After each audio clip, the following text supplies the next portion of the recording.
Hey,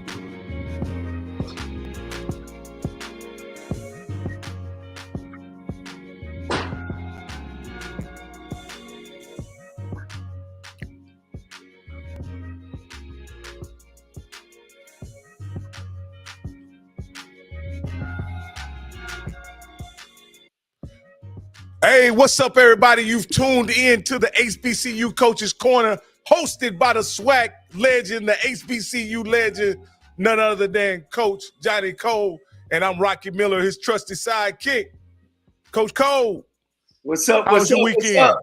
Man, my weekend was great. It's always great. You know, I had the opportunity, man, to referee some kids, some eighth grade outstanding players here in the Arizona area. Man, these kids was moving fast and quick, man. I tell you, it really, I was real impressed by what the talent that I seen out here. But these kids was only in eighth grade. Wow. Yeah. Well, for me, Coach, I was supposed to be the guest analyst on a broadcast of a high school football game, but it was lightning in the area, Coach, and the game was postponed to Saturday. And Saturday, that was family day for my entire family. My mom and her family, my mom and all my sisters and my nieces and nephews. And so we had a big day that we have had planned for several months. And so I didn't get out there on Saturday to broadcast the game, but we had a great time on Family Day, and you know, it's always a great time, Coach, to be around family, enjoy one another, break some bread, play some games, and see all the kids and everybody together. Man, it was a great experience, and you know, for whatever reason, we don't do that often enough in my family. I know that. Well, I tell you, man, look, I got 3 weeks and I'm waiting to fly on up to Dayton, Ohio to see my mom. She'll be turning 90 years old, and all my brothers and all the grandkids, all the 40 grandkids, and everybody just going to converge in up in Dayton, Ohio. And man, like I say, there ain't nothing better than that. Ain't nothing. You know, I miss my brothers. I miss, you know, their children. They miss my children, man. It's just going to be a good family affair. And I'll be getting out of here on November the 15th, flying up there to love on my mom, man. And she ain't a 90 just sitting down. She a 90 just still moving around. Oh, that's good, Coach. You know, speaking of birthdays, I can't let this day go by, man. My mom's birthday is actually tomorrow, man. Wow. She'll be 87 tomorrow. Man, and she's up and moving around, got an extremely sharp mind, and talks a lot of, you know, and loves football, Coach. Absolutely loves football. It seems like she loves it now even more than she did when I was younger, you know, even more than when I was playing, man. So it's always good to talk football with her. She's a big Lamar Jackson fan right now, and that's her guy. And that's a good guy to follow. That's her guy. She was like Lamar, and I thought she was gonna call down to Baltimore when they was holding up his money. But they needed to. She needed to. You know. Yeah. But yeah, man, it's always a good thing, man. It's a blessing to you know, have your mom, you know, 87 years old is a blessing, man. And our family is grateful for still having her with us, and you know, it's absolutely amazing. So I understand what you're saying with your mom. Is your mom's birthday on the 15th? It's really on the 14th, but we're gonna celebrate it on the 18th. So you know what? That means your mom and my mom are Scorpios, and my mama's serious about that. My mama loves Scorpios, so I'm sure if our moms were to ever meet, man, they get along just fine, because they figure my mom thinks Scorpios are the best people in the world. I argue with her all the time. I think Aquariuses are, but I'm a bit biased as well. So well, hey man, I can't say enough about my mom. You know what I mean? Raising 9 boys, you know, and bless my fathers, you know, in heaven, Tim Cole. So, you know, what can you say, Coach? I'm a blessed man to continue, you know, and we both blessed to have our parents at the ages we are now. Absolutely, Coach. All right, but last week was a huge weekend, Coach, in HBCU football. let's go ahead and start our recap. There were some big games last week, big games. Yeah. And so let's start looking at some of them. So the weekend got started. The week got started with South Carolina State against NCCU, North Carolina Central University. And North Carolina Central put on a show on Thursday night, Coach. Did you get a chance to catch any of it? Yeah, I caught a little bit of the game. I mean, Trey, Coach Oliver got his team rolling, man. And unfortunately for South Carolina State, with outgoing Coach Buddy Pugh and a lot of young players, man, North Carolina Central got something to play for, and, they trying to play for the playoffs and actually get into the Black College National Championship game. So, man, you can't say enough about North Carolina Central. They got it going in the right direction. Man, that quarterback Davius Richards put on a show. He normally he's a true dual threat, but this particular game he definitely did it through the air. He threw for over 300, I want to say 340, 350 yards. Man, he put on a show, and I guess it showed off his maturation as a passer. He's a dynamic runner, no doubt. But this game, he was able to show off his passing ability. Matter of fact, I want to say he had, he threw for 5 and ran for 2. So he put on one heck of a show, Coach.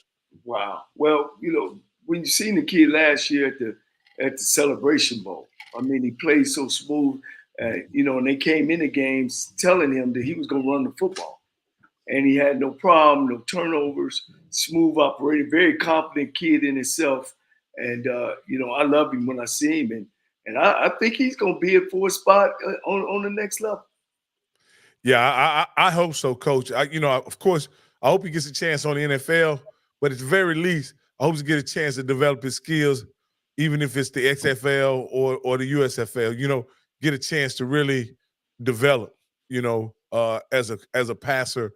I think sometimes, Coach, the college game, and this is just me, the college game,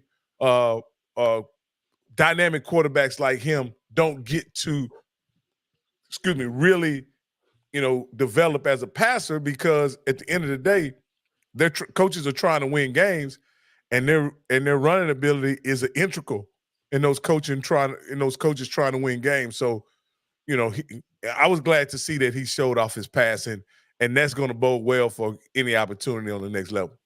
Well, see what happens to us, and I just told you that I refereed some 8th grade football games. And what happens, these young black kids that don't have the money to get trained in the fundamentals, they play off their athletic ability. And what they do, they go through their whole career before they get to college playing strictly off of athletic ability. And most of them can run, especially if they can run. And then once they do that, they go to college. And then again, once again, a kid misses his primary receiver and his secondary receiver. And then he takes off and run and he goes score. Nobody corrects him. Nobody says, well, look, let's watch film. Yeah, I know you scored on this team, but as we get down the season, or as we get to the playoffs, or we're in a championship game, you're going to be playing against much better kids. And, that was one of the things that I've always said, that there's never been a running quarterback to win the Super Bowl. It's never been one that depends solely on his legs. He's got to learn how to only run when he needs to, only run when he had to. And so those kids, they go through college, man, and usually it's an African-American kid that don't get trained. Alabama State has one, for example. The Davis kid from Auburn. He come from North Shore High School out of Houston, All-American, threw for all these yards, but he go to Auburn, and probably didn't even recognize the coverage. Now he's at Alabama State, playing at and I would say a lower level than the SEC.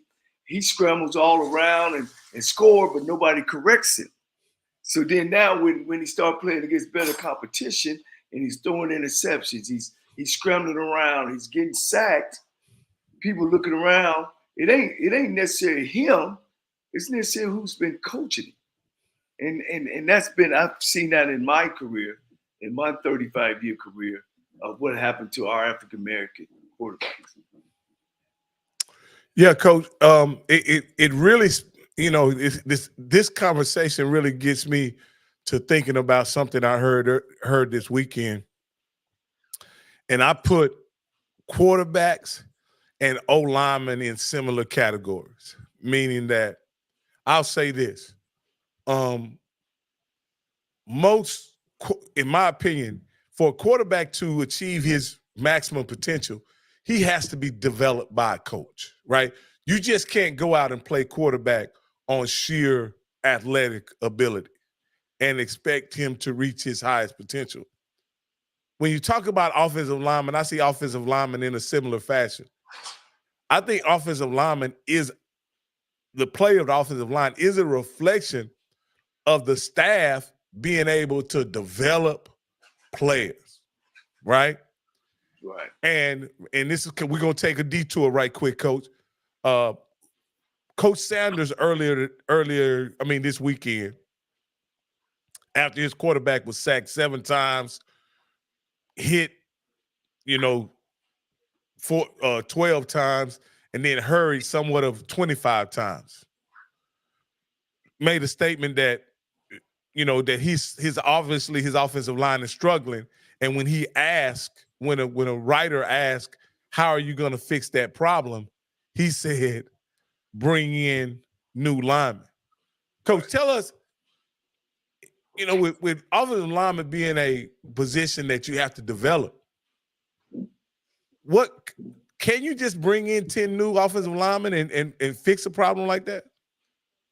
Well, you can, when you got talent, and then of course he'll go to the portal and maybe get some guys that comes from other programs that's coached a little better, number one. But let me tell you something. I played that quarterback position, and I've watched. So, Coach, this is Angie. Hold up, Coach. This is Angie Body, and she has a dynamic son at quarterback at your alma mater. He's on the shelf right now, but he's hurt. But her son is attending your alma mater. I just like to point that out, Coach, since we do have a watcher from that has a TSU interest. Well, let me say, like I said, I've played that position before, and I watched Deion's son play, and it's a combination, of both people have to be taught. Sometimes the offensive lineman, one thing about offensive lineman, he should never get beat inside. So if he gets beat inside, then now he flushes the quarterback out. But if he never gets beat inside, then the quarterback's got to understand he's got to stay inside. And most of the time, when he plants that foot, by the time his first 3 steps is, I'm reading primary receiver, secondary, third. But the thing about it, he's got to read defenders those first 3. So those defenders will tell him in a pre-snap read where we're going. So if we up against a cover 2 or cover 3, you got cover 2 beaters routes and you got cover 3 routes. So that quarterback knows from pre-snap, he should have some idea of where he's going with that football. By the time he sets up, that ball should be coming out his arm. Meaning, if there's primary there, as his secondary there, down to his third there. Let me ask you this here, Coach. Well, because like I said, we talking QB talk, and that's the position that you played at TSU, right? Yes. And I see the success. I broke all the records at the time, but go ahead. No. I gotta get that. I see the success that Willie Simmons is having, who is also a QB. Yeah. Who's also a QB, and has had some success with developing his QB. Do you think playing the position and being an offensive coordinator and play caller, do you think that gives you an edge as to, knowing what to look for and knowing what to develop in the quarterback? Ain't no question, Coach. When you look, you don't see many offensive linemen or a defensive guy calling plays. You know what I mean? Offensive linemen don't make good coordinators. You know what I mean? Because they're gonna run the ball most of the time instead of mixing it up. Just give it. Let me give you an example. Last year, since Miss Body watching, last year they played Alabama A&M, and they were up 17 points in the third quarter. All right, her son broke out. Body broke out, and instead of him being coach and saying, "We don't need to score, we just need to burn clock so we can go home," but they have been playing behind so much, and he was so used to making plays. I don't think he was told to slide. You got to slide. We need you, and we need the time more than you need to get that extra inch. And he ended up dislocating his shoulder, and of course they end up losing that game at the Costing end. them a chance to go to the SWAC championship. A SWAC championship, exactly. And that's what I'm saying about coaching quarterbacks. It ain't all about the offensive line all the time. You know what I mean? Now, our offensive lineman has to be good technician guys. And the game has changed. What I mean by that, we used to have those big linemen and big old defensive linemen, whereas big man on big man. Now the linemen are little more smaller and fast because the game is more wide open now. So what happened is the defenses don't caught up with this all out, throwing the ball all around. So now the offenses need to catch up with the defense and start playing more power. Power game, running the ball, putting the fullback in there, putting double tight, making those small guys up front who be running past them defensive linemen. And the other things about play calling, Rocky.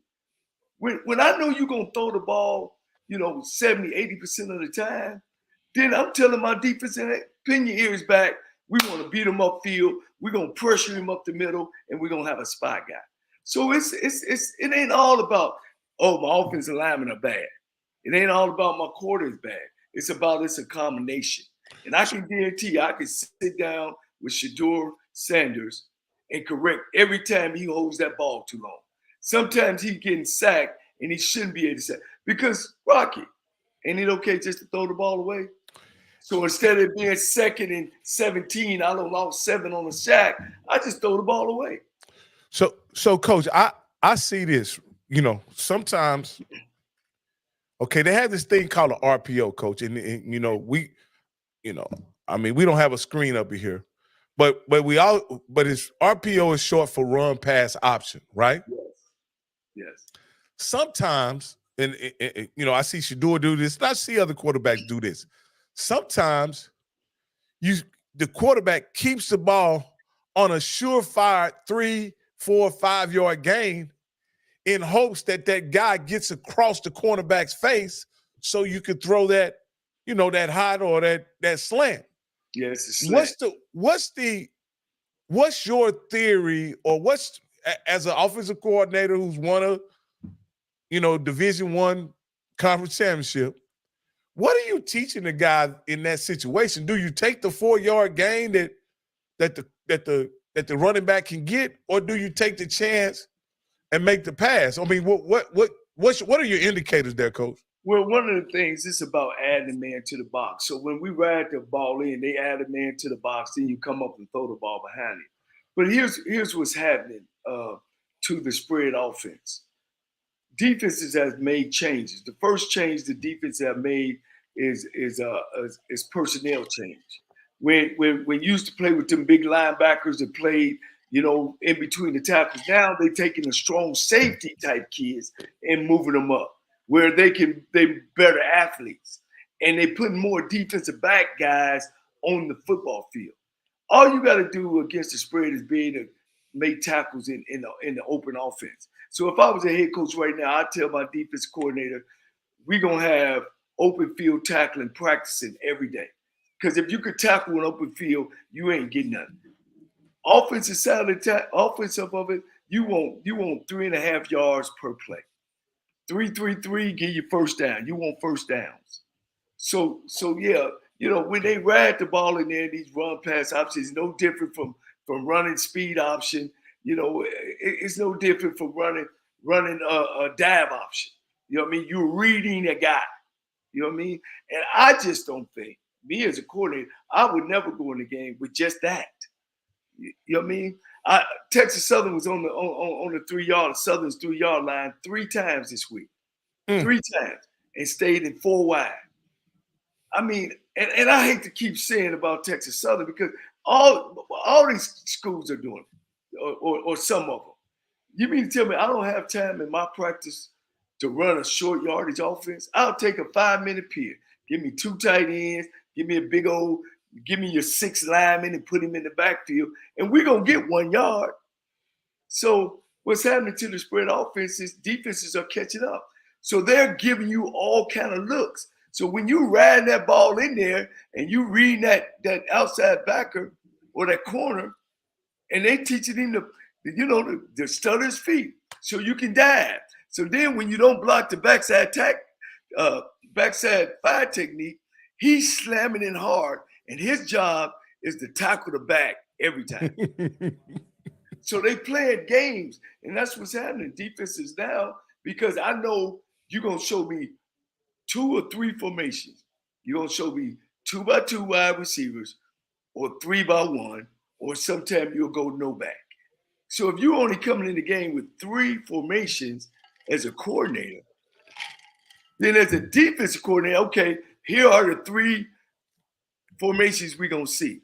And this is what we're going to do to them. We're going to show them this, but we're going to do this. We're going to show them. Where my philosophy is, when you come in to play me, you're going to see 13 different formations. So, and that's the number one thing about a defense, that a defensive coordinator always will tell you, guys, we got to know where to line up. We got to know how to line up. Well, they don't have that problem no more, because they already know I'm going to see 3 by 1, which is trips if you don't know, or no back, or we're going to have 4 wide receivers. We're not going to see a lot of formations. So we're going to give them a lot of looks, if that makes sense. Absolutely, Coach. Absolutely. And it put a strain on the quarterback. It put a strain on that quarterback. And every time I've talked to you about, the offensive line at Colorado, you always bring up, Coach, you don't ever make it about the players. You always go back to coaching. You say, hey, they got to help the line out by running the football. Yes, sir. It seemed like Deion took the approach that rather than schematically try to make corrections, that he just basically blamed the players. Can I say this? Let me say this. First of all, when you talk about Deion Sanders, you got to let people know. I love Deion. Deion is a good coach. What he's done in Colorado, man, is unbelievable. All right, but you don't lose 20. You don't lose when you're up 29-0. And I think they're getting caught up into making Shador. He's already who he is. He don't need to throw 400. He don't need to throw 300. There's more than just him throwing the football. Run some screens. You know what I mean? Run some draws. You know what I mean? There's other run plays that you can run, and you got to be able to run the football. You know what I mean? I'm up 29-0. I'm talking to my quarterback. Hey, we don't want to snap that ball to 5 seconds left. All right, let's take our time. Let's get in a huddle. Let's eat some clock.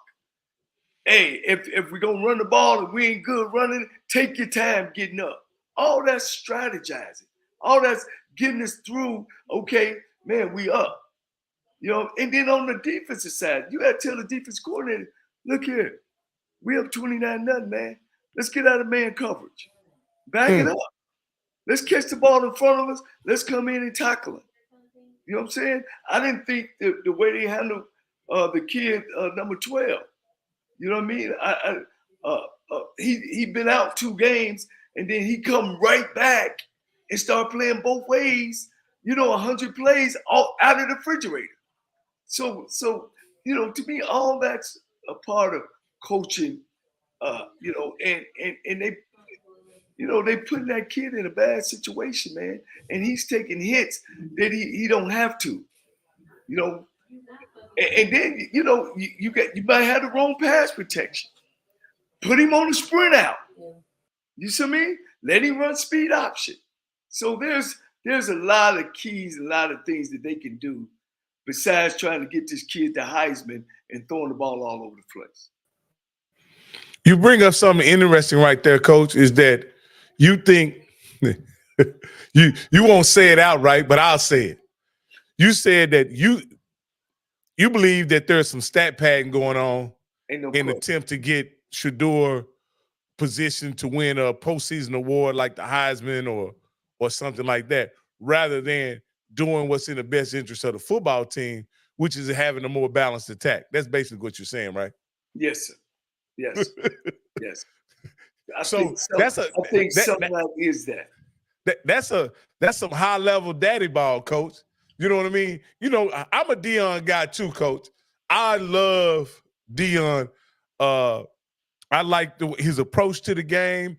I've always been a Deion fan. I like his swagger. I like the way that he represents himself as a coach. He's added a lot of interest to college football, Coach.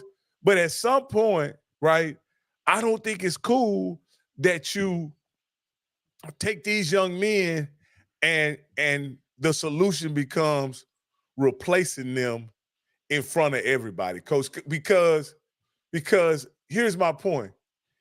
At some point, Shedeur is going to have a bad game. At some point, Travis is going to have bad. At some point, even the best players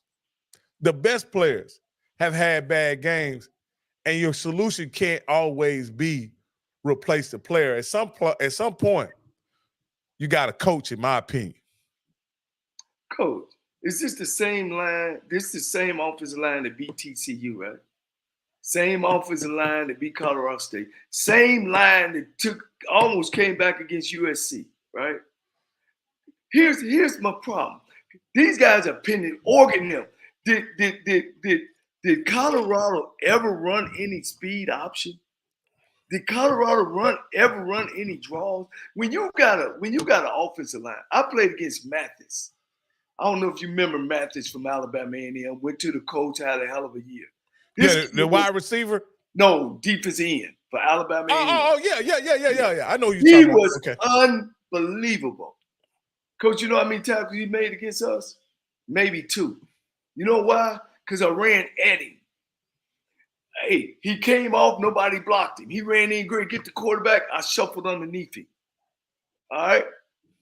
Next thing you know, he ran in to go get the pitch man. The quarterback kept it and go. Then I always brought somebody over to hit him on just a straight rush, just to bump him. There's ways that you can get past that. And when I see them play, they doing the same thing, expecting different results. So I think offensively, there's some things that they can do to help those offensive linemen out. And I think Shedeur should be able to get rid of that football when you know he feeling pressure. I just don't think it's all the offensive linemen. All right, Coach, we're going to continue down the review. We got sidetracked there for a moment. But here's an interesting comment by Mr. Campbell. Mr. Campbell says that's because he doesn't coach and expects the players to be as talented as he is. That is not going to work. Well, if you expect the players to have generational talent like Deion had, yeah, it's going to be tough because Deion was a once in a generation athlete, and there's just not many guys like him. If that's his expectation, to find guys like him. Well, that's what they say about pro coaches. I mean, guys that play pro ball, is that they coach kids as if the kid is themselves, and that's a downfall. And I've learned that as a young coach as well, that you can't coach a kid as if he were you. You have to learn to start the basics. I heard this. Miss Body has another comment. She says, "Coach, did you hear Dion say that they gave Shador a nerve blocker, painkiller, Yeah, numbing agent yeah, to continue to play. I heard that. And okay, so here's this is interesting, right? I see a couple issues with this. One, I don't know if you can release that kind of medical information without the person's permission. But since Right. that's his son, maybe he gets an exception on that, right? But Yeah, even still, coach, what do you think about a kid getting a nerve blocker at that level to continue to play football, to continue to participate in the game? Just what do you think about that, coach? Let me take this down and let so which you want me to do? You want me as a father or as a coach? Or however player, however or a however or however a you want to however you want to answer, coach. yeah. I won't Since steer you either way. it's three versions of that. You know what I mean? As a father, no, heck no, don't give my kid nothing. You know what I mean? But as a coach, you in the fight, you know, you talking with the kid, and the kid like, coach, I'm ready to go. You know what I mean? And sometimes you got to protect yourself from the kid. And times are different. You know, I remember at Tennessee State, we playing in the championship game, and our right tackle, Lawrence Smith, who got drafted to the Atlantic Falcons 3rd round, he had a messed up shoulder. But the kid and his parents wanted him to play in the championship game, and he played. He played with practically one arm. You know what I mean? And you know, it was tough. It was tough for me because me as a father having children, then the kid like that, you know, hey coach, man, I can go. You know, because sometimes kids can go with being hurt. You know, there's a difference between being hurt and being injured. You know what I mean? Being hurt means it's just hurt. I can use it, but it hurts. Being injured it ain't no good. You Mhm. know. So that's a real delicate thing about it. But I would never risk a kid's life or his athletic ability to win a football game. So hopefully that answered the question. Yeah. Coach, I'm just saying, you know, it seemed like almost some professional type, you know, maybe it's been going on for years at the college level and we just didn't know it, coach. But Yeah. that seems like that's something that someone does when they're getting $1 million check or they're getting compensated heavily. These are Right. college kids and the school isn't paying them. And so Oh, for them time to out. Time out. Hit your money thing. Hit your thing now. Ah. Oh, it ain't working today. All right. Now you know how much he worth now. There you go. He worth $7 million. He making first round of money right mm. now. You know what I'm saying? I So mean, he you say got if you take in the bag, you can take a shot. hey, he got TV money. He got car money. Ain't no kid riding around in a Maybach. That's a $200,000 automobile. You know, they got commercials. So, you know, to whom much is given, much is expected in return. So Mr. Campbell says the heck he's not getting paid. I guess I'm speaking from a time long ago. Yeah, hey, yeah, you speaking back there a long time ago, coach. Shoot, these kids getting paid big bucks. Yeah. Hey, Hey, you see the guy at USC, don't you? He talking yeah. about either I'm gonna stay or I want part of the team. Hey, he act like he played for University of Oklahoma back then. When they say going to the NFL, you Yeah, take a pay cut when you leave Oklahoma and go to the NFL. But that's what they used to say back in old Switzer's day, you yeah, know. yeah, yeah. Because we're gonna move ahead and review these games and so because we definitely got to go over make our picks for next week. So, coach, just a brief synopsis. We already went over the South Carolina NCCU game. Morgan State was able to come back on Norfolk State last week. Seems like Coach Odom is really having a hard time in the MEAC, Coach. He wanted to come back, and it seems like he's taking it on the chin pretty good since he's been back in the conference. Yeah, coach, man. It's been tough on him. And He hasn't improved that program not one right now, not 1 inch. He's sitting at 2-6. That's what they were before he showed up. That's where they always been. And I thought he had the things going in the right direction, but I know some people are sitting always losing close games. L is an L, you know. A W is a W. Whether you beat somebody 60-0 or you beat them 61-60. You know, you got to win football games, man. You know, you got 11 to 12 weeks to prove it. You know, Howard, you know, and the MEAC is pretty much, you know, everybody knew that Howard would beat Delaware State. Delaware State is a But that game was tied going into the fourth quarter, Coach. That was I was expecting Howard to take care of this game without really, you know. Well, it was tied when the game started. You know what I'm saying? And every dog finds a bone. You know, Delaware State will play you tough every now and then, or your kids come in overconfident, or you just didn't prepare them that week. You know, there's a lot that goes into that. You know, so North Carolina A&T, you know, they don't fell off. We talked about them last week, man. You know, new coach, new system, and you know, looking at the MEAC, you know, North Carolina Central is walking away with it. All right, Coach, we'll go to our next group of games. We got one of your former schools where you coached and had a lot of success in, took down Lindenwood last week pretty handily. That game was never in doubt. You know, it brings up a situation where is Tennessee State like that, or are they just beating up on some bad teams? Coach, man, you know, I coached in that conference for 4 straight years, and the conference is changing from a football conference to a basketball conference. When you look at Robert Morrison, they've never had great football. You know, I'm not saying they ain't popped up every now and then. Lindenwood, who was Lindenwood? We had to do some research on Lindenwood.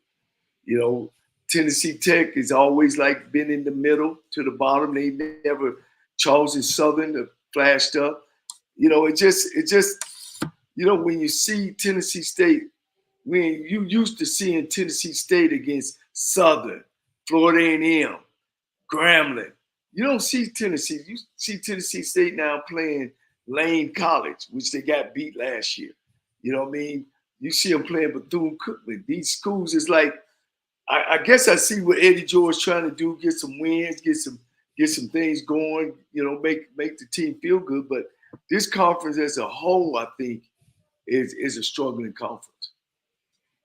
Now the game that kind of took me by surprise was the Texas Southern game. Yeah. First off, I was surprised when I checked in while I was at Family Day. I checked in on the score, and I want to say either late in the third or early in the fourth, Texas Southern had a 10-point lead on Southern. Yes. And when I went and looked at the stats, Southern hadn't done much at all. Right. Offensively. Had a few rushing yards, few passing yards. Right.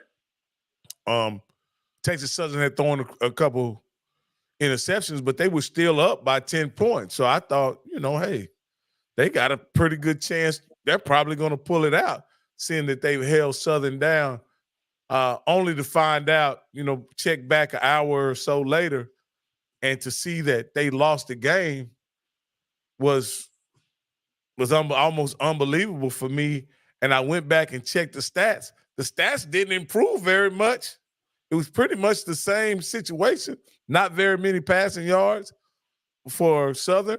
Not very many rushing yards. You know, they had one guy that had upwards of 100 yards. But that was about all their offense. And they were able to pull out the victory, Coach. Have you ever been in games like that where the other team totally outplays you? You have a guy that runs for 240 yards. Coach, you know, Texas Southern had 26 first downs to 11 for Southern. Texas Southern was there on the 3-yard line 3 times and come up with nothing. You don't kick a field goal. you don't come up with nothing. And then one of those plays, the quarterback fumbled and they scooped it late in the game to even tie the score. They dominated the game. Like you said, the tailback had 244 yards. The backup guy, he had 50 yards and he averaged like 11 yards a carry. He only had like 4 carries. They had over 300 yards rushing, Coach? Yes. They had 443 yards total offense to 200 for Southern. Hey, only thing I can say is Coach Dooley's living right, Coach. But here's 2 things that Texas Southern done that showed me that they lack discipline. They had 16 penalties and 3 turnovers. Wow. How many, Coach? 16. Yeah, hit you. Or whatever you're going to hit it. Yeah, hey, Coach, that's a lot of penalties, Coach. 16 penalties for 143 yards. If you take 143 from 443, you know what I mean? You down to just 300 yards. So and 3 turnovers. That's not good. You can't win games. And they had the ball 37 minutes. 37 minutes. So, wow. So, like you said, they still should have won the football game. Unfortunately, they didn't. You know, and unfortunately, you know, they dropped to 2-6. So, you know, Coach McKinney got to get the kids back up and going, and now they're going to go into the Jackson State's den next week, and it don't get no easier. After that, they got Alcorn, who's now the leader of the West. Coach, did you know, Miss Alcorn was able to handle Mississippi Valley pretty well. Yeah. And of course, Grambling handled their business against Bethune-Cookman. Those are all picks that went the way we thought they were. I think you took Southern and I took TSU on that one. And I took Southern and you took TSU. No, sir. No, sir. It's the reverse. Oh yeah, I took TSU and you took Southern. First, because I sung my song. Let me sing Hell, the Texas Southern. And then I said, no. No, you did. I go with TSU. All right. And then the last 2 games of the week that we want to go over is Prairie View went down to Bragg and got a beat down. Prairie View don't feel all the way off, Coach. And the game was 21-7 in the first half. You know, then they opened up and scored 10 more points. They went up 31-7. It wasn't even a contest. Coach, I didn't get a chance to watch this because of Family Day, but when I was watching the game, they were on a drive. Prairie View was on a drive to tie the game up right before half. And next thing I know, when I check back in, Coach, it's 21-0 at halftime. So apparently it wasn't very much time left in the game. And I guess they had a pick 6 or something like that, or some of that nature right at the end of the first half that got Florida A&M up by 21-7. Well, it's the turnovers. Mm-hmm. Turnovers that get you. And they just not having no success offensively at all. They total yards was 220 yards total offense. You know, Florida A&M has a great defense. Florida A&M had 453 yards of offense. Prairie View couldn't stop the run, and that's what Florida A&M doing now. You know, I think this kid Musa, you know, he need to be able to get himself together, being able to throw that football, because he throws it away sometime, and Coach Simmons is not going to sit there and try to pad his stats. Coach Simmons going to make some coaching decisions, and we're going to run that football. And that's what they done. You know, they rushed the ball. They had 181 yards of rushing, and that's where you want to be. You want to be about that 175, 100. All right. Let me and then the last game we'll go over is Jackson State did handle their business against UAPB as expected. There were no surprises there. I UAPB think Coach first year coach, yeah, I Coach think Coach Hampton. T.C. Taylor, I think he was happy with the outcome. You know, they ain't been able to finish games and beat teams 40-14. You know what I mean? They start losing their focus and losing their concentration. So I think he's doing. I think he got them back going and got them back focused. Hopefully, and then next week, of course, they got my alma mater. Okay, in Jackson, and that should be a good game.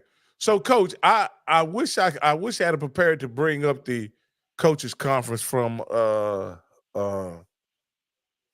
with Southern, but Eric Dooley made a basically, and I'm gonna paraphrase here in the coaches conference. He made it seem like what's happening in Southern is correctable under their current roster. mm. And with you not putting up very many points all the way into week 10, is it realistic to really start to continue to say this is fixable, going into week 10 and you're averaging 14 points a game, 10 points less than the national average. So, I mean, what are your thoughts on that, Coach? Well, Is he being honest with the media? If it's fixable, then he would have fixed it. Nobody wants to play where you struggling. You goes in the game struggling. Me, I'm a coach person, and you got to go back and look at what am I doing? What about my personnel? And what are we doing? Are we giving them too much? You always got to put ownership on yourself. So I think using fixable, hopefully he's saying that he can get it fixed because he's got to get it fixed. That's what they pay you for. I remember, Coach, we were struggling at Texas Southern my championship year, but I knew we had great defense, and I remember I'm meeting with my offensive staff, and I'm saying, look, we got to reevaluate what we're doing. And I'm a throwing guy. You know what I mean? I like to throw the ball. Of course, I played quarterback. And we had to sit down and start talking about personnel. Where is our best personnel on offense? And at that time, it was our running backs. We had 3 good tailbacks, and our offensive line was pretty good. And so we said that we were going to run the ball so many times. We was going to put it in these guys' hands so many times a game, and we were charted that this is what we're doing because we wanted we decided our defense was going to win games for us. All we should do is don't lose games. You know what I mean? And so I don't know. I would have to analyze and watch Southern and go back over the other couple of games and see how much they're throwing the ball compared to they running the ball, what they averaging per carry, because all that's important. And then who you play. You gotta get your offense ready for who you play. Are they a 40-point team? Are they a 50-point? Are they a blitzing team? So all that coming to play. But the first thing you got to do is look in the mirror and look at yourself of what we're doing. Are we doing too much? How is practice? Are our practices gauged for what we do in the game? Because I know I'm gonna tell you, sometime in HBCUs, practice become a scrimmage. The defensive coach against the offensive coach. And then when the games start that weekend, you don't run none of that you don't ran during the week. I've seen that happen before. Especially if you're not a coach that me and my brother talk about it all the time because I was an offense guy, he was a defense guy. We would sit down and say, what do you need to see that this team do? And then I need to say, well, this team plays this. And then I used to give him the plays that I'm going to run. And then he would give me the fronts and defense that he would play. And that's how we practice. We didn't come in saying, Oh, well, let me fool LC. I'm gonna fake a pass and I'm gonna toss it. You got some coaching staffs do that. Not saying that Dooley does that. I'm just giving you an example of why when you watch sometimes lower level football, you be like, damn, they didn't practice that play, or why is that play not working, or why they not coming back to the play? You know, you got to know what you're good at, you know, to be good. If that answers your question. Absolutely. And last thing I'll say, Coach, is when you have a quarterback that is 8 for 26 for 56 yards, Coach, I think you have to question whether or not that's a guy you can win with. You know, and to be honest, you struggle putting up points all year, and the quarterback puts up a performance like that, Coach. You know, uh, I mean, Well, Dooley has been tremendously loyal to quarterbacks over the last 2 years he's been at yeah. Southern, and I think in some cases to the detriment of the team. Well, Um, I'm afraid. You know what I'm loyal to? what? Winning. And I don't know. Maybe his starter or his backup is so bad that he can't go to the backup. I don't know. You know, like I always start off, Rocky. I look in the mirror. You know, am I giving this kid the tools to be successful? Are we calling the plays for this kid to be successful? Are we doing what this kid can do best? And like you said, if he's a scrambling quarterback and he got jitter feet, then I need to put him on the roll. I need to put him on some bootleg, and I need to let him run the football. or, or Coach, when you're running it at a 4.6 yards a snap, your leading rusher is averaging 12.4 yards a carry. Should you throw the ball 26 times? No. You probably can take about 10 of them plays and give it to some back that evidently this team is not stopping you. You know, and evidently this team haven't stopped the run all year. So you're going into that game, you should know I'm gonna be throwing the football. And when I throw it, I'm gonna be throwing for touchdown. I remember playing Alabama A&M under his name, coach. His name gonna come. Well, they like to blitz a lot. I mean, they like to bring that heat. They like to. And so I told our offense, I said, look, they're gonna catch us a couple sacks. They're gonna stuff us a little bit. I said, but every time we go up top, it's gonna be a touchdown. My quarterback, I think he was like 8 for 12 for like 350 yards and 4 touchdowns. Every time we put that ball in there, they thought we was great running, and they bringing everything, and they bringing them safeties down. We pulling it out and you going up top, Coach. Going up top. I mean, we must have scored about 59 points on them. But the quarterback's numbers didn't look great. But I had, we took advantage of what the defense was. And they like to get their safeties involved with the run game. You were prepared for what the defense was trying to do, Coach. Exactly. Okay, Coach. It seemed okay. Before we go into our picks, I just want to ask you this, Coach. I got my sources, Coach, and I hear some rumblings, Coach. I don't want you to. I'm not asking you, are you talking to anybody or anything like that, Coach? But after being out of college football for a few years, Coach, but being close to the game. Yes. Do you see that as a disadvantage or an advantage to taking your next job as you get back into coaching? Well, one thing, and speaking of me personally, I'm a coach. I'm a guy coach. And I've been, before I even knew my own name, I had a football in my hand.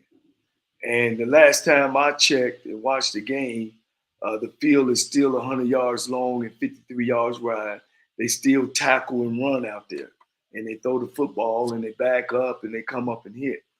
I'm a good manager, and that's the thing about being a good coach. When I left Texas Southern, I went and coached at Fort Scott Junior College for 3 years. Then I left and got into high school and coached there for 2 years. And then I got into administration where I was over athletic facilities, where I actually watched high school football Thursday, Friday, and Saturday. So I've never left a game. Also, I got coaches all over. I got offensive line coach at Michigan State, defensive back coach at Pittsburgh Steelers, running back coach at Arkansas, head coach at Edward Waters, head coach at Morehouse. Of course, me and my brother talk football all the time. I've got huddle accounts that I got some of my former players and coaches. I've talked with Eddie Robinson. I've talked with a bunch of coaches around it. Constantly, we talk about football. And so I'm very close. And then now I've done something that I really, really wanted to do was ref the game. And now not only, I might not be on the sideline, I'm actually on the field. You're in the game, coach. Yeah. And I've been the umpire ref that sits behind defenses. Now here I am as an offensive guy. Now I'm sitting behind the defense. It's almost like a linebacker. I'm seeing blocking schemes happen. I'm seeing plays develop, and I've already know the game, So yeah, for me, I think it's an advantage because now I'm seeing the game from all different perspectives, and being able to be close to the game, I think makes me even more better than I was if there was an opportunity for me to be a head coach. A lot of people ask, well, why were you out? Well, one, I went through some changes after the Texas Southern job because it was a lifelong job for me. I wanted to be the Eddie Robinson of Texas Southern. And winning the championship and then being let go after that, where the school has never done that before. I went through some changes, about that. I never said that I didn't take responsibility for our program because I'm the head coach. Whether my hand went in it, not in it, I'm the head coach. So I ended up winning and getting myself better. I just didn't want to start over.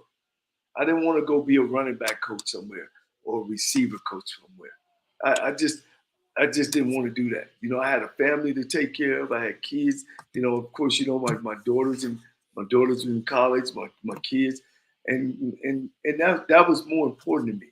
And before that, I had put football before that for them. Mm-hmm. So I overlooked them that. And now they're up and they're on their own. And hey, you never know. You never know. Somebody might ring the phone, but if they do, that means they serious about playing football. And I know I'll check that out. Hit your money sign over there. You ready to make some money? You bring in. What'd you say? If they make the call, that means they're serious about football at that point because they want a proven winner to lead their program and to win champ. Because I know this, coach. Every conversation we've ever had over the phone or on this call, it's always about championships for you. Right. Winning is not enough. It's about championships. Right. And you've always said that. And graduating kids. Our graduation, when I say my brother and mine, when he was a head coach, our graduation has always been over 90%. And that's where it always be. Because a part of your program got to be about the players. It's got to be making sure they understand that there's an end to this.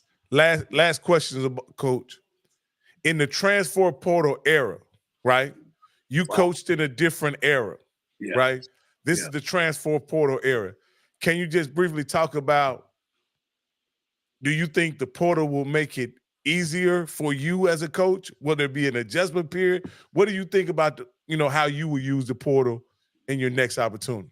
Well, when I was coaching, you had to wait for the kid to get a sheet of paper where the coach would give him a release, and you couldn't talk to him until you got the release. So can you imagine how many coaches have talked to him before they got the paper released? Now it's different. Now you got a portal. Kid put his name in the portal. He's done all the paperwork. Shoot, it's who got the best mouthpiece. And I'm gonna put me up against anybody, you know. and wherever I'm at, you know, at Texas Southern, I had about 35 transfers. We had kids from Notre Dame. We had kids from Michigan. We had kids from Temple, Arizona. I beat UCLA and USC out on a kid named Jackson. You know, beat them out of him being able to accept a trip and got him to Houston, Texas. Oh man, he lost his mind, coach. You know, and so man, I think it would be, oh man, it'd be day and night, coach. I think this, and I promise, I think that I would win a championship in the SWAC faster than I did at Texas Southern. At Texas Southern, how many years did it take you to win a championship? Three. And we lost 2 games in 2 years. Our first year we went 4-7. The next year we went 5-2 in the conference and 6-5 overall. Because you always got to count your money games. So that's 4 losses. And then we went 6-1 in the championship year. Wow, coach. Yeah, we went 6-1 in the championship year. Yeah, that's 3 years, coach.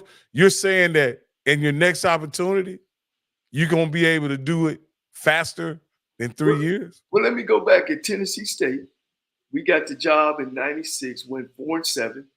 Second year, we went 4-7. The third year, we won a championship. We went 9-3. And then the fourth year, we went 11-0 at Tennessee State. We took over at Alabama State. They had 9 losing seasons. You know, our first year, we went 4-7. The next year, we went 6-5. And then the next year, we went 9-2. And went to the SWAC championship game and lost to Grambling. When I went to Lane College, they hadn't had a winning season in 25 years. I took the program over. We went 0-10. I got the job in June. So I'm walking in there. I didn't get a chance to recruit. And then the next year, we went 7-3. And then the next year after that, we went 8-2. The only 2 teams we lost to was Albany State and Tuskegee. And then I was able to get the job at Texas Southern. So, you know, hey, it's about coming in there and having a program and knowing what you want. And being a head coach, you know, it ain't really about knowing a whole bunch about football. It's about organization. It's about being a good manager. It's about being a good leader as well. So there's a lot of coaches in the NFL that never played the game before and been out or whatever. Urban Meyer, he go win a championship.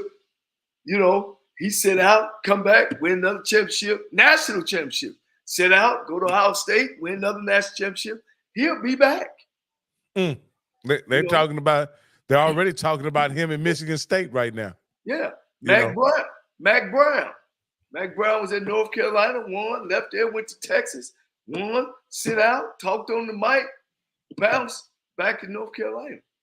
You know, so that's just you know, people to say, that's just something to say, oh, well, he ain't been on the sideline. Well, I don't play the game. I manage it. I coach it. So that's just a myth, man. That's, you know, everybody, when a job is open, Rocky, everybody got their horse. So my horse, if your horse got better stats, then let me find some personal out. Let me attack your horse. You know, so everybody jumps on that bandwagon and go. And I can imagine, you know, what people say. But at the end of the day, you see them things behind me, them real. Yeah. Them real right there, Coach. Hey, Coach, before we get started, I want to welcome, if anybody wants to call in, they can simply call in to 254-300-6330. If you have any questions for Coach Cole, we surely answer before we get off. The last thing we got to do is coaches pick the games for next week. So if we get any calls while we're on here, I'll connect you with the caller. But in the meantime, we can go ahead and start picking the games, Coach. We both last time we both went 9-1, Coach. We both lost one game, and so let's look at this week's slate of games Woo. and see what we got, Coach. We got 12 games this week, Coach. Because we got those guys in the AAC. They not playing each other, so we got 12 games this week. So let's look at that. Well, let's embrace that Jackson State UAPB. They did that last week. Oh, my bad. Yeah. It's that's a mistake on my part. So Jackson State is actually playing Alabama A&M. No, they got Texas Southern. Texas Southern. My bad, Coach. Yeah. So we'll. I got it right here at the bottom. I got them in there twice. Right. My bad. Okay. My bad. So we'll just overlook that one, Coach. Yeah. All right. So next up, we got who you got. Now this is the toilet bowl of the SWAC, Coach. It's the toilet bowl, Coach. Hit your money machine. Yeah. Toilet bowl of the SWAC. I got, and this one is tough, but I think Bethune-Cookman is gonna pull it out, Coach. Yeah. I'm gonna take Valley. I'm gonna stay with the SWAC. I'm gonna take Valley. All right. Next up, we'll go ahead and go to Grambling at Alabama State. Now this is a really good game. Yeah. Alabama State was able to defeat Alabama A&M rather decisively. You know, Grambling also had a good week. They handled their business against Bethune-Cookman. First of all, a man would say never apologize for a victory. But Alabama State is still struggling offensively. Mm-hmm. They scored 14 points on a punt return and I think an interception and returned it. Grambling has been able to move the football and score. Alabama State is great on the defensive end and special teams. You know, so I'm gonna go with Grambling. Coach, I'll take cut the turnovers over. If Grambling don't turn the ball over and give Alabama State long fields, they're gonna struggle, and Grambling will win that game 21-14. All right, Coach. We got a call, Coach. We got a caller. You're live. What's your name and where you calling from? Hey, Coach. We got a caller. What's your name and where you calling from? Hello. Hold on, guy. Hold on. I got you now, buddy. What's your name and where you calling from? It's in Texas right now. All right. What's your name? I didn't catch your name. Oh, Joe. All right, go ahead, Joe. What do you got a question for Coach Cole? I got a question. Yeah, for Coach Cole. How would you game plan against FAMU and what you feel like their weakness are? Against FAMU? Jump off and listen. Against FAMU? Yeah. How would you game plan against FAMU? And what do you think the weaknesses are? And I'm gonna hang up. Well, FAMU is pretty good. I used to face FAMU when I was at Tennessee State every year, you know, and I would definitely slow the game down. I would definitely put a lot of pressure on defense. I would put a lot of pressure on the quarterback. I would make them throw the football. You know, I would disguise coverages from zone to man and try to make them throw the football. They're not a very good passing offense. They're better when they run the football. They got those big backs. So I would try to put the game in Moose's hands instead of them being able to run the football. Offensively, you know, I'm gonna come out and I'm gonna show them a whole bunch of different looks. You know, I'm gonna make it hard for their defensive coordinator to line up. I think they got great athletes, and if they can get lined up to you, they'll make it tough.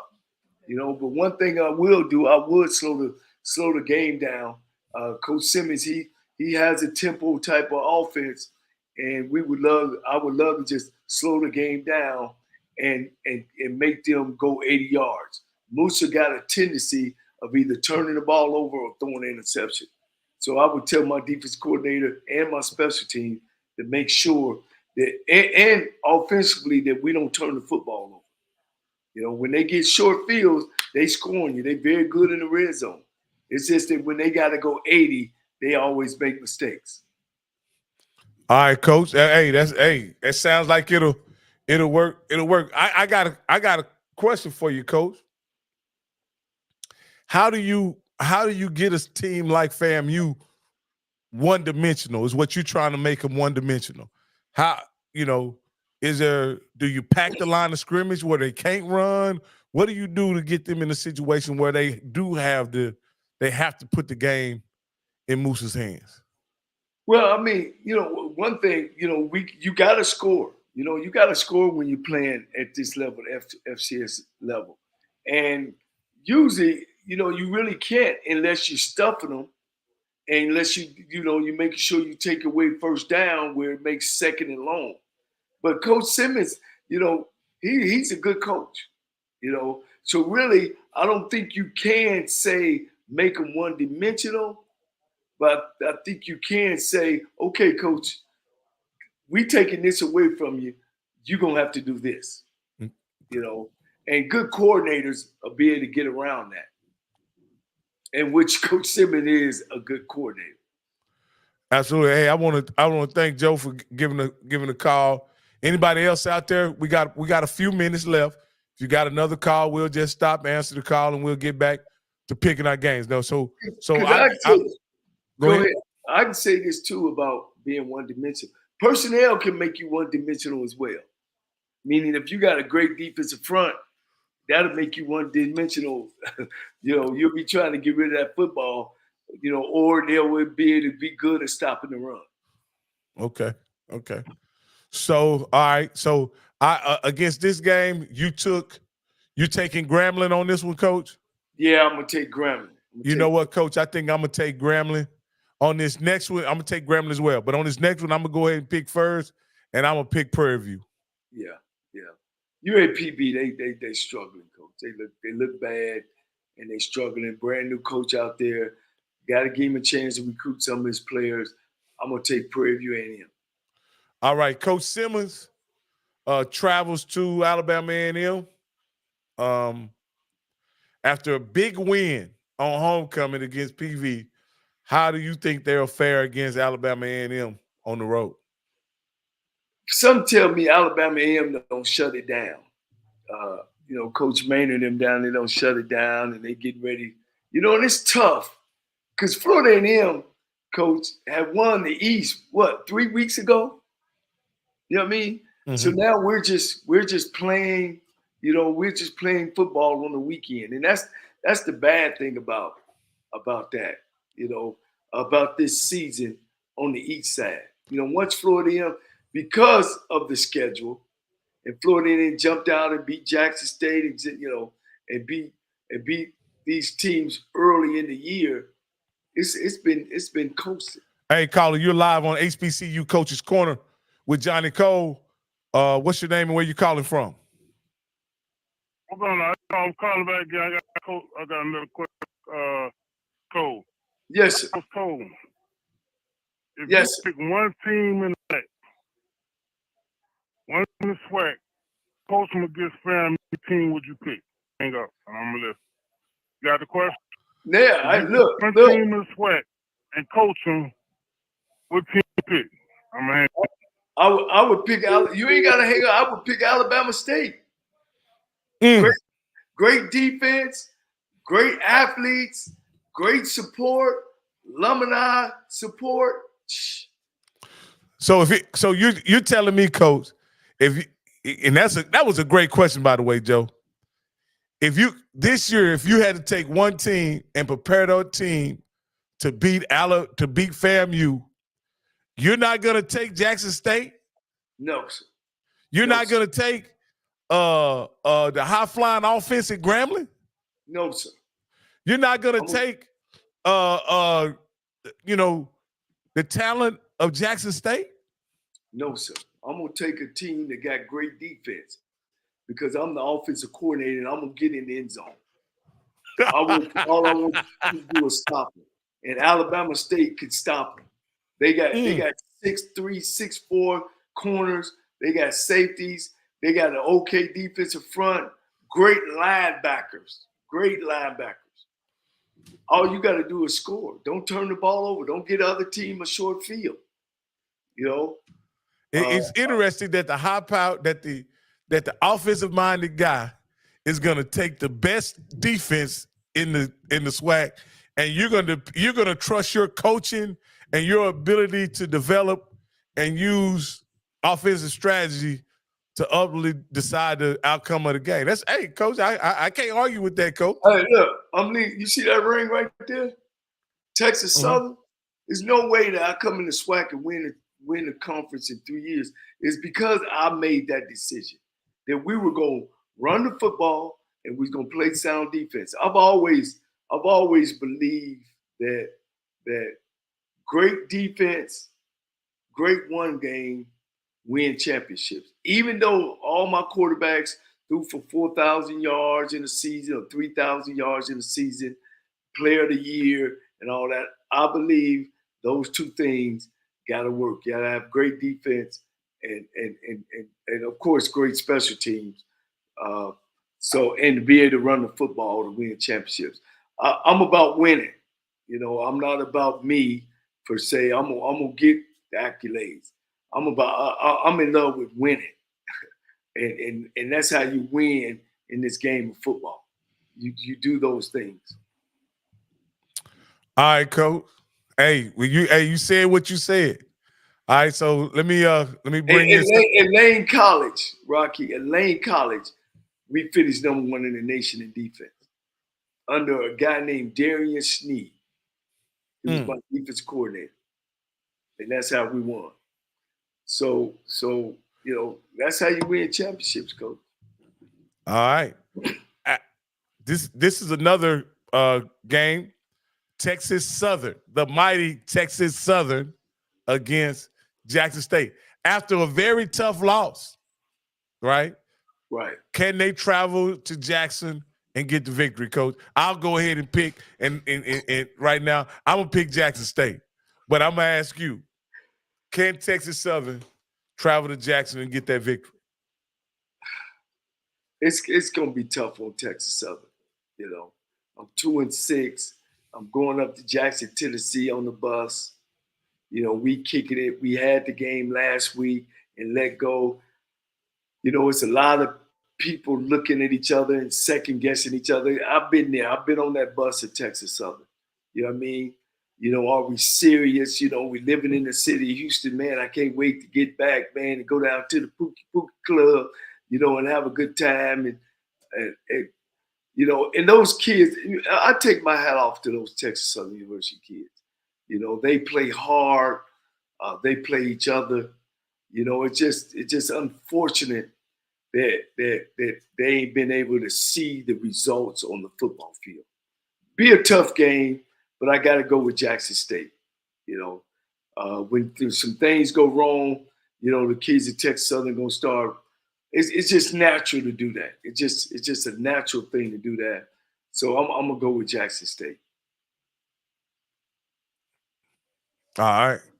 You know, I don't know why you do that to me. You do that to me.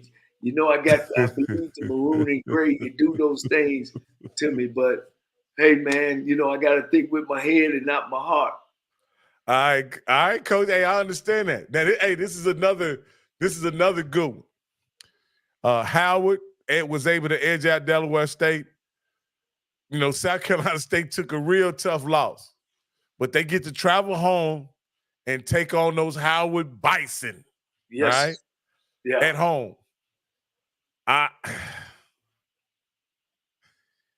gotta take Howard on this one, coach. I'm gonna take South Carolina State. I think it's getting down to the end. Let's do one for the Gipper.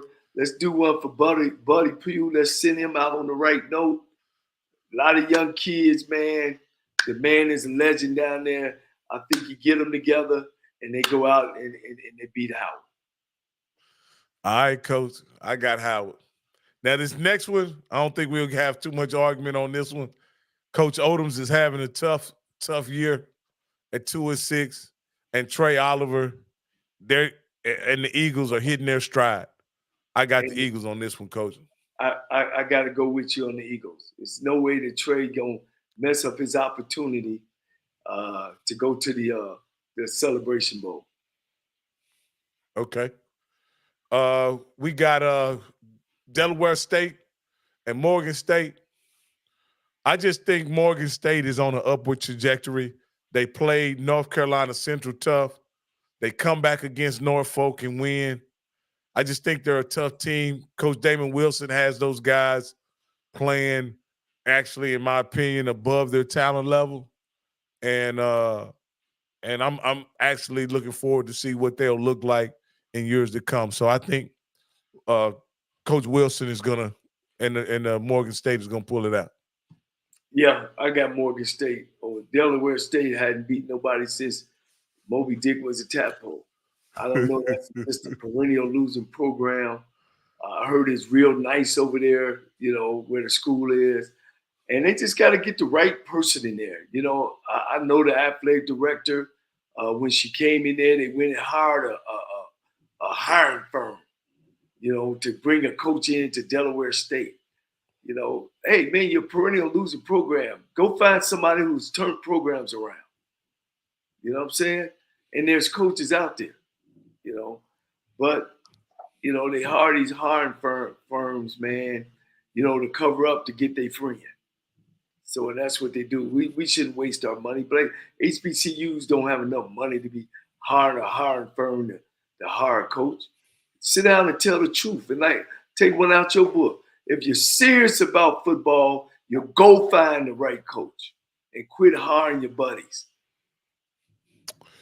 This next one, Coach, I think we're probably going to agree with this one too. North Carolina Central North Carolina A&T has one win this year. The only win they have is over Norfolk. Townsend is coming to town. I just don't see North Carolina A&T getting it turned around, even though they played a decent game against Hampton. I just see Townsend, getting the victory. Yeah. A&T is down, and it's a shame about that program that it just dropped, Coach. And then they in that new conference, it just dropped, and I think it's gonna hurt. I think it's gonna hurt their recruiting. I think it might hurt their recruiting. So I got Townsend State over A&T. Oh, this next one is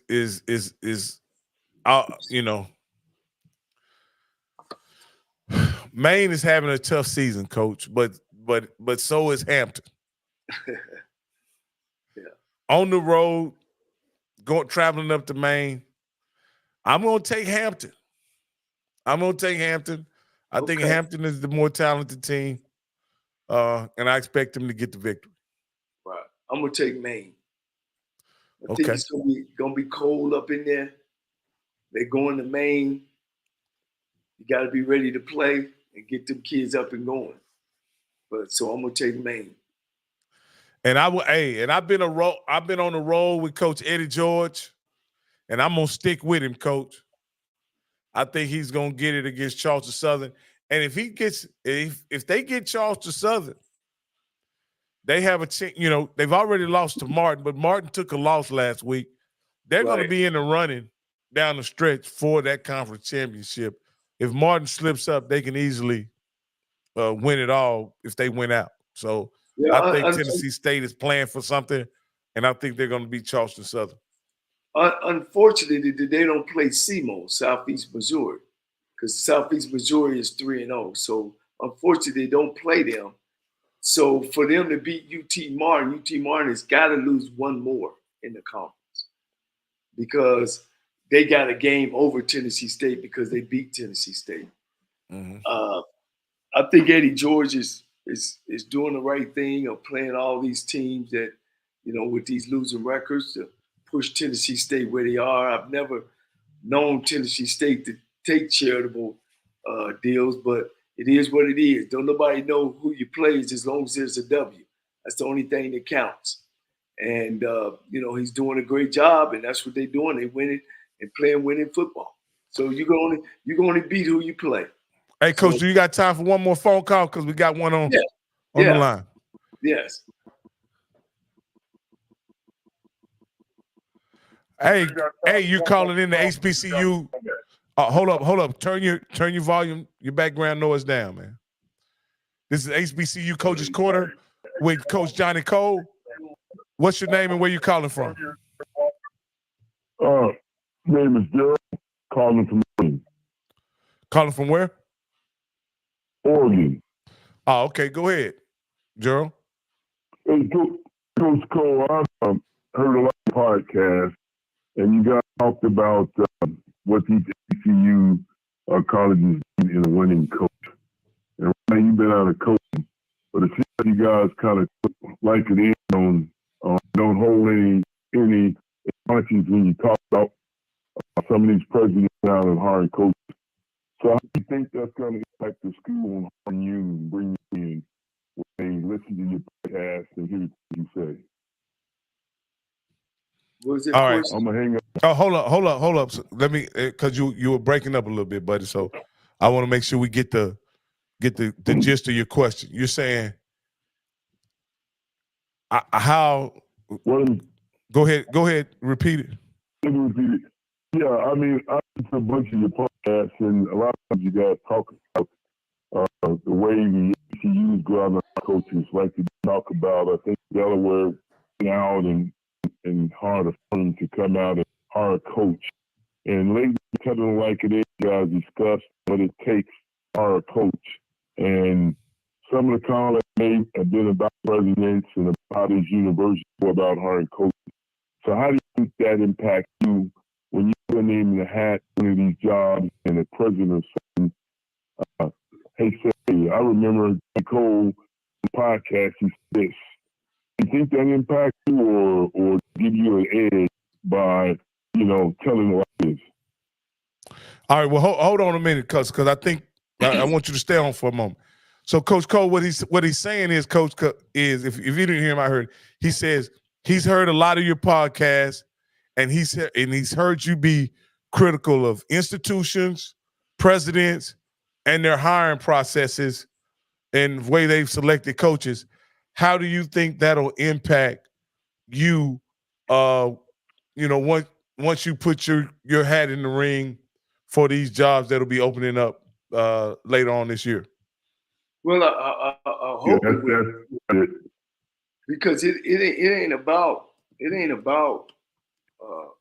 what I say. It's about hiring the right person, hopefully, and it's never personal, because we all work for the university or work for the state, and it's nothing target towards anybody, but the process has to be or should be fair, and again, I always say, Rocky, I tell you, if you're real and you're serious about having a great football program, then you'll go out and find the right guy. You'll go out and find the right coach. And sometimes you got to just make tough decisions. I'm not, bashing any university or bashing any president, but, I've been around HBCUs most of my career. And, like I told you before, there's only so many coaches that have winning programs, and you got to be able to go out and make the tough calls of where we need to be in our program. If you're not serious about having a winning program, then I understand. So if you think I'm saying something that might bother you, then bring me in and let's talk about it. Because my record speaks for itself. Hey, caller, did you get your question answered? Yeah, I have a follow-up question. Go ahead. Yeah, and my last question is why do HBCUs hold on to these coaches that are 5 or 6 seasons? Again, they hold to them and they put in your contract and, start out fresh with the coach coming in. Why wait so long? You go 0-10, so seasons, but they let them run their contract out. I'm going to hang out. All right, go ahead. He says, why do they hold on to those coaches who just win 4 or 5 games and let them, you know, coach their contract out? Why don't they try to get somebody better in there Well, I'm pretty to sure the number one thing is about money. Can I pay the guy out for the next month or two and able to bring another guy in to take over the program?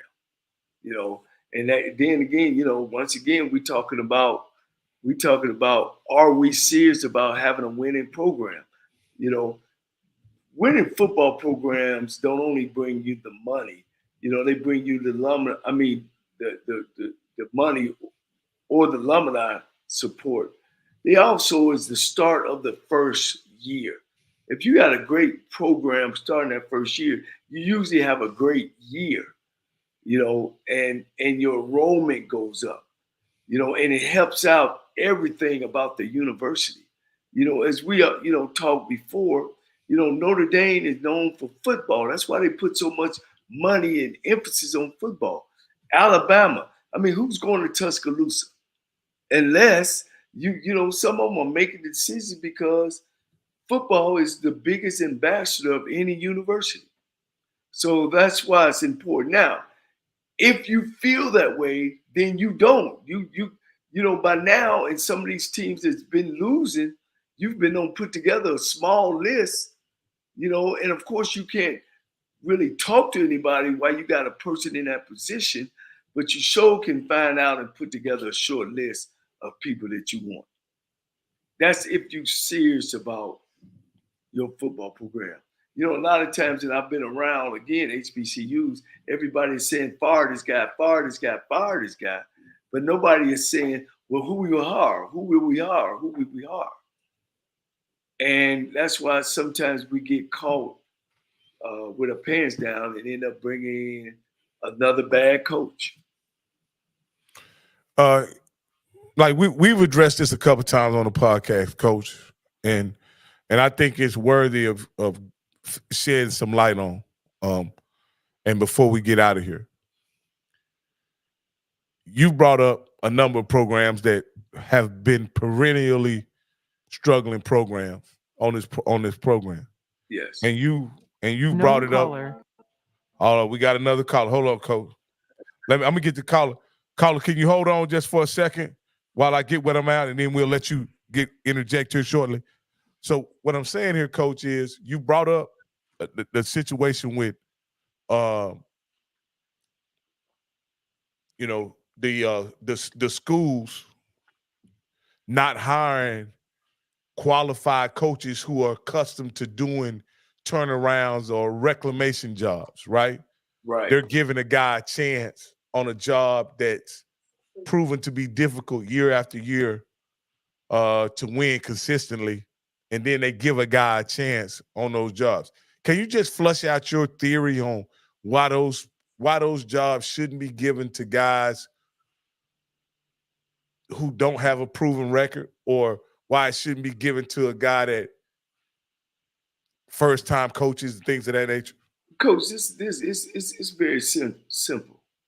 You know, if I drive a Mercedes Benz, am I gonna go get a guy that only worked on uh, uh, uh, Ford Bicycles. escorts, yeah, to come in and run my program? If I'm a NASCAR driver and a guy driving a dirt bike or something, am I gonna give him the keys to my NASCAR? At least I want a guy that's been in the back seat, you know, or on the team that knows what it takes to do that. It's easy. I don't have anything against young coaches, but that position as the head football coach gotta have some wisdom behind it.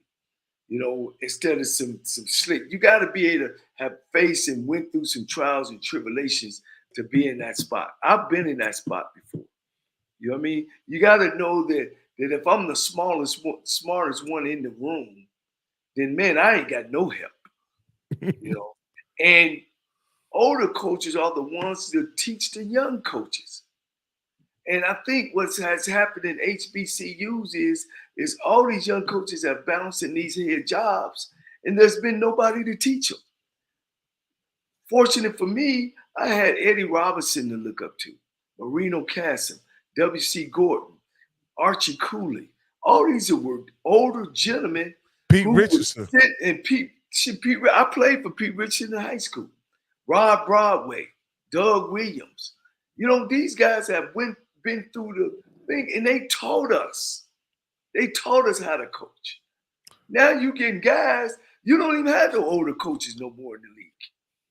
You know what I mean? Just look around. You don't even have them no more. Hey, Coach, we got a call on the line. I want to go ahead and give him an opportunity to ask the question. You're in the HBCU Coach's Corner with Johnnie Cole. What's your name and where you calling from? We're going to go again. All right, go ahead, Joe. Now,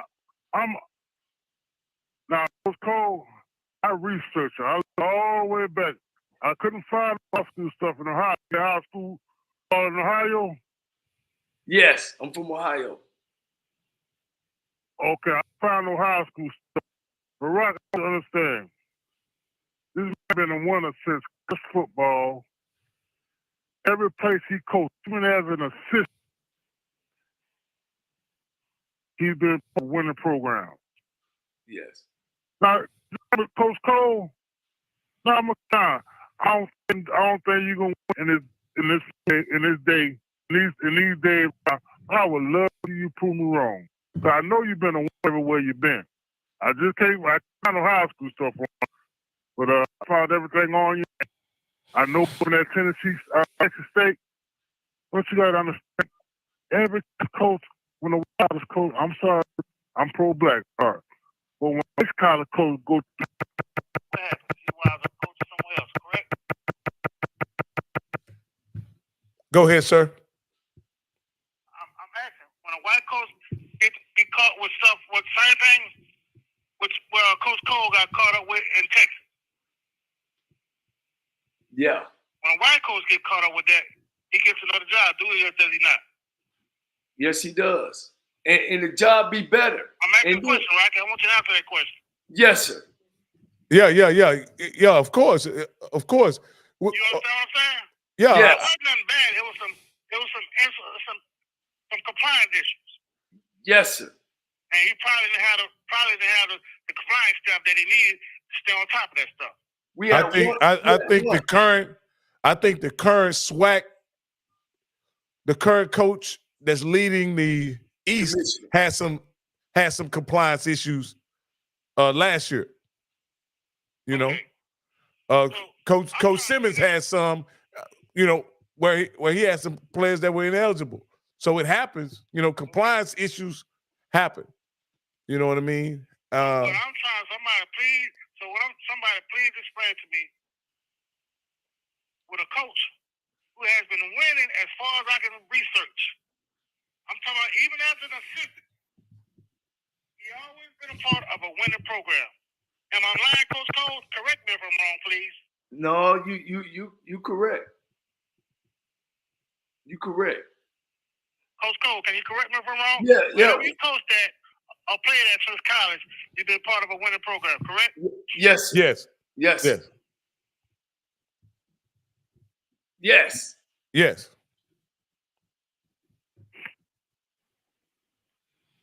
I don't know why. Why he's not somewhere. Why he's not in a program somewhere. A true coach been winning everywhere he's been since far as back in our research. Why he's not somewhere else? Like a compliance issue? He probably didn't have the compliance staff to help him stay on top of that stuff. The issue, right? What's the issue? Yeah. Again, I think it's been well documented that Coach Cole, had a compliance issue at Texas Southern. He didn't kill anybody. He didn't commit any crimes. He didn't beat his wife. He didn't do any of those kind of things while head coach. For all intents and purposes, there were some errors made in the compliance office for which he has taken full responsibility for as the head coach and the leader of the program. Now, again, why he doesn't have a job, why he hasn't given been given a second chance up to this point is really a situation where the alumni at these institutions who need a qualified football coach should ask their presidents and their ADs this question, to be perfectly honest with you. Yeah. Because if we have a coach on the sideline that can change the fortune of Norfolk State, can change the fortune of Alabama A&M, that can change the fortune of Texas Southern, that can change the fortune of Mississippi Valley, or even Prairie View for that matter, or even Grambling. If there's a coach available to change the fortune of those institutions on the football field, then that man should be employed at those jobs when they were open. But for whatever reason, he wasn't given proper consideration, and they chose elsewhere. Therefore, they're in the same situation they were in when those jobs were open and Coach Cole was available. That's the bottom line. The alumni, the supporters of the program have to be more vocal about getting a qualified coach in there. And like I say, Coach Cole has the track record of success that would indicate that he should get another opportunity moving forward. I mean, that's just period, point blank. I mean, if for some reason there's a more qualified coach that's not employed by institution, I'd like to know his name. And again, I understand what Coach Cole is talking about. You know, when you're the head man and you've built your life on built up a certain lifestyle, you can't go back then and expect your family and your kids to live off the salary of a GA or the wide receivers coach at a D3 or D2 school. You can't do that. That's not feasible. As much as he loves football, as much as he'd like to coach at the HBCU level, once you've set a standard of living, you have to adhere to that standard of living. Hold on. Caller, you're live on HBCU Coach's Corner with Coach Johnnie Cole.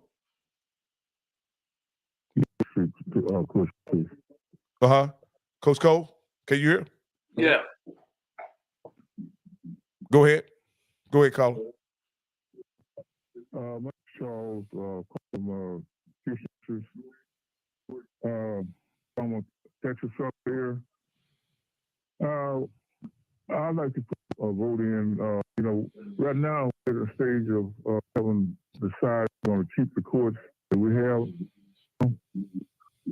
And but if the coaches that be that they want to be the coaches that do, I'd like to for Coach Johnnie Cole, brother C. Cole, be the head coach, and with from Tennessee State and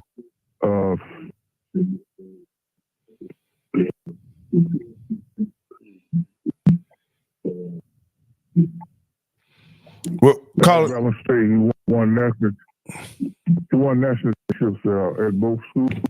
And we don't have any other coaches that with that type of record. And I think that they should be considered for the job there at Texas Southern. I think what he's saying, Coach, is he thinks that both you and your brother should be considered for that coaching position at Texas Southern. And as Coach McKinney's contract is expiring. So you got a vote of confidence for, what's your name again, sir? Charles? Charles Osaw, O-S-A-W. Charles Osaw. If you had, like I say, this is a time that the Alumni Association at Texas Southern needs to band together. And I don't know if Coach Cole would accept that position if offered, but I definitely think they should probably bring him in and talk to him about it. You know what I mean? Yeah, I started playing for Texas Southern from 1963 to 1966. And I followed the program and been a member of the Booster Club over the years. And Johnnie Cole is a winner. And that's what we need at Texas Southern. We want to win. We're tired of losing. We brought people in to say that they were going to do this or that, but they haven't fulfilled their obligations. But I think Johnnie Cole brothers would fulfill the obligations that they set out to do. And some people that love Texas Southern. That's what we need. We need somebody that really care for Texas Southern. And we have people that play for Texas Southern, and we'll be pushing Johnnie Cole and his brother. If something happened to lose the course that we want to have now. I'm in agreement of the course that's there now. He's done a good job, and I know what it takes to build a program. Well, if I'm not mistaken, that coach, this is the last year of that coach's contract, and normally if they let a coach's contract expire, he's pretty much walking the plank. So I doubt the coach. I doubt the Coach McKinley his contract will be renewed. But his record is what it is. He's been paid over $300,000 for 5 years, and he has 10 wins over the course of those 5 years. Everything you said. I agree with everything you said, and I understand the situation, and I know Coach McKinley has tried, and he's recruiting kids that want to come to Texas Southern, and I think he's done a good job as alumni and other forces will let him. So, but we need to get together as alumni of the university, and we want a winning coach in there. And those two gentlemen, what I had mentioned earlier, I think that they will set us in that direction. All right. Thank you, Charles, for calling, man. I appreciate your support to the HBCU Coaches Corner. We're here every Tuesday. We got one question. At 8 p.m. Go ahead. One question. Lionel Mosley, I got a question, Coach. What is it? What he want my opinion on something? Yeah, it looked like Lionel wanted your opinion on something, Coach. This has been a very spirited show, Coach. You gained a lot of support. Looks like we got another caller here. Hold on, let me get you in here, Coach. Caller, you live on the HBCU Coaches Corner with Johnnie Cole. Hey, what's going on? This is Lionel. Yeah, I had a question for Coach Cole. I'm a TV graduate, and so I have to ask him, just listening to McDowell talking about the team right now and kind of how Prairie views on this slide. One thing he said recently was kind of, or the last couple of weeks really, in the coaches' call is, hey, we coaching them up, in practice, but it's not translating to the field. And it seems like that's kind of been the response recently over the last couple of weeks, right? And it just all goes. It seems like the everything is shifting to the players, right? From your perspective, right, coming in and coaching the differences, how do you deal with a player or a team who is not?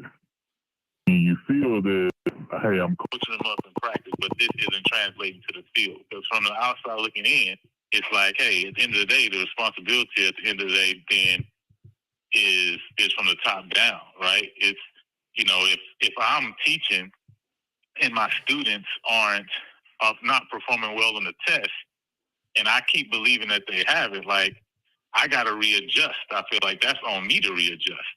You know what I mean? But I feel like what keeps coming out is that, hey, listen, the students, they got it, they just not performing well. But at what point do you then go back and reassess maybe, hey, maybe I'm thinking they got it, but maybe I got to change how I'm looking at what it means for them to actually understand the information, right? Or maybe something is going on with how they test taking skills, et cetera, et cetera. Right? You get what I'm saying? Like, but it's still like a top-down approach. So I guess I'm just looking from your perspective as somebody who's coached in many places, how do you deal with that, address that?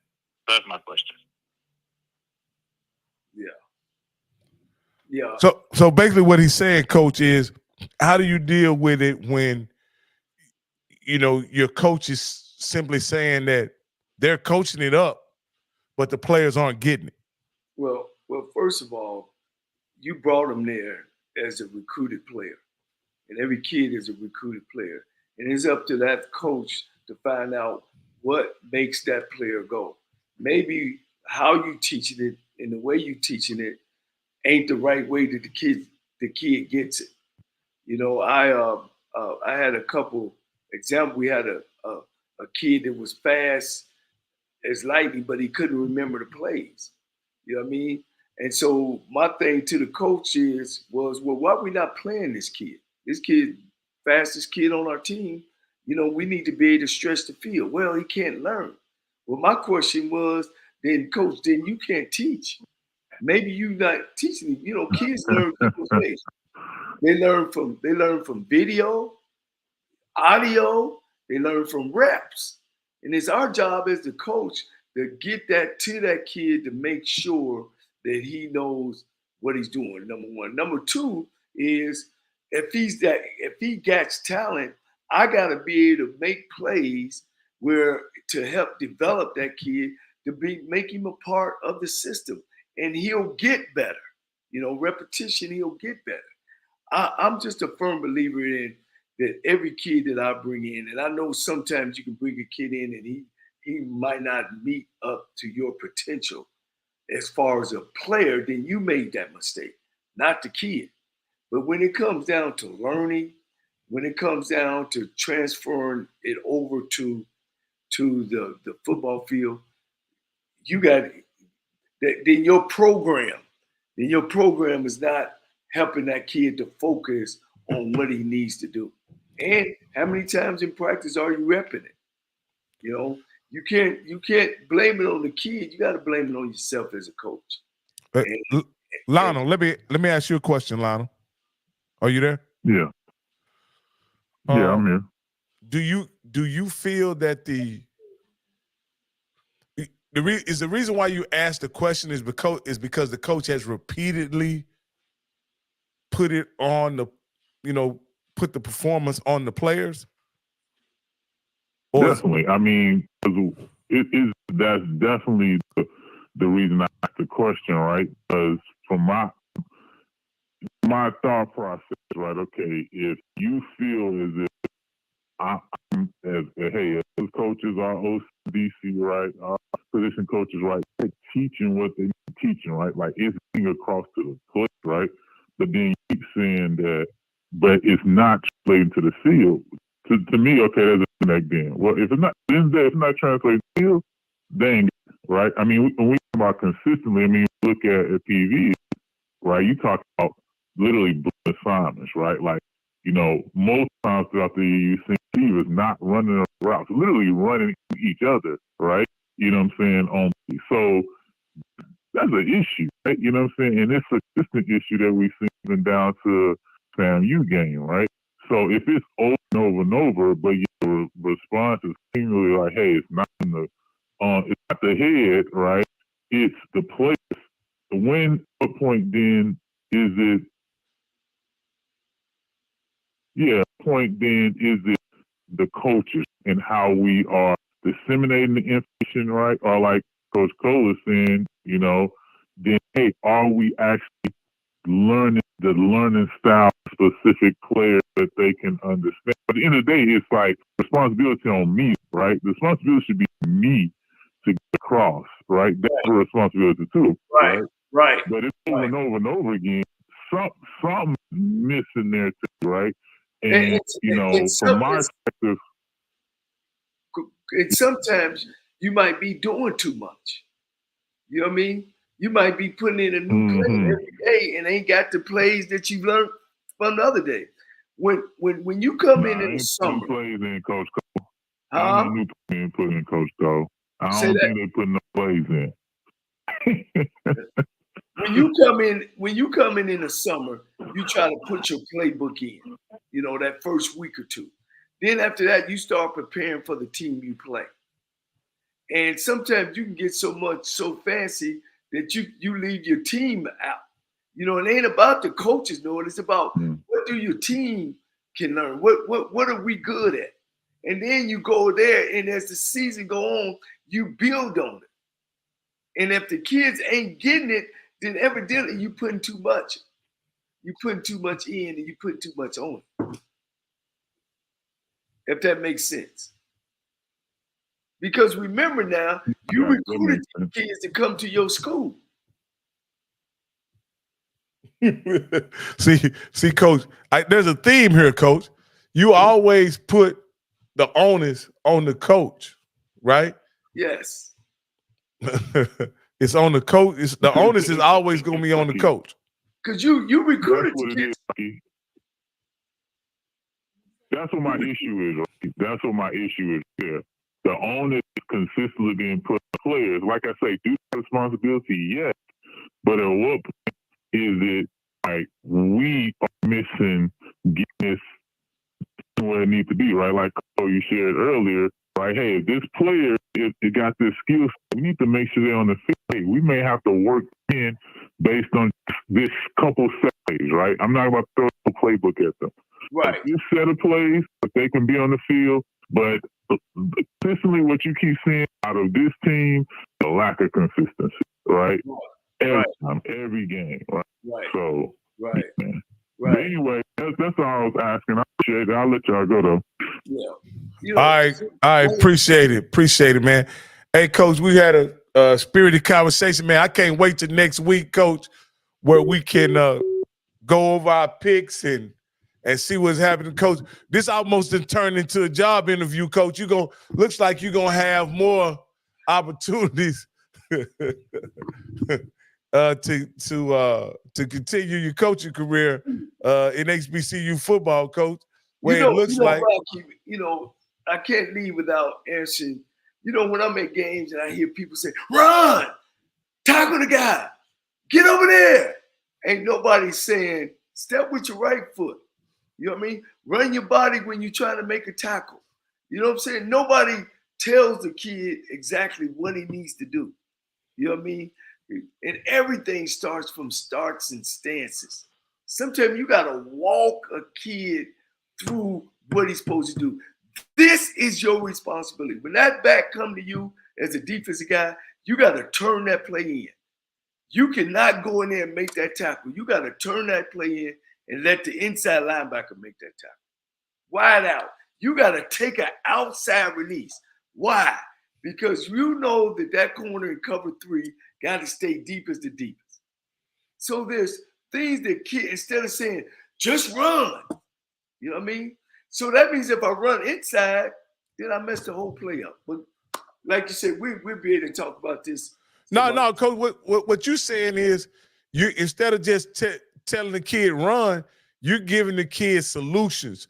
You're putting why you running, the direction you running, the aiming point you running, and why you running, and why you need to do this, and this is why. And if you tell them, and then you rep it, and then you bring him in and watch the video, and you show him. Now you see you did it your way this time. Now do it this way, and you will see the difference.